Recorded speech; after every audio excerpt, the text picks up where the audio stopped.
Here I have Xiaomi Redmi Note 13 Pro Plus, and today I'm going to show you how to record screen on this device.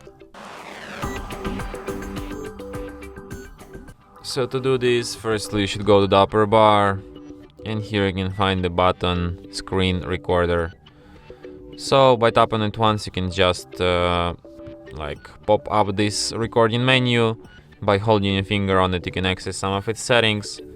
You can change recording resolution, you can change quality, orientation, sound source, you can switch frame rate. You can enable this lock screen to end feature, show touch gestures, show button taps. So to start recording, tap on this button once in this menu. From this menu you can also access settings, and you can also access screen recordings folder in gallery. So to start recording, tap on the red button once, and now recording is on, so we can record wherever you want.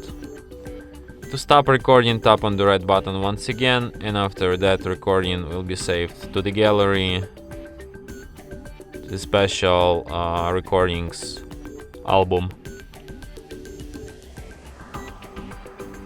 And here it is. And from here you can share, so we can record wherever you want. So from here you can share, edit, favorite, delete your recording, and perform other actions from this list. And that's it. Thanks for watching. If you find this tutorial useful, don't forget to hit that like button and subscribe to our channel.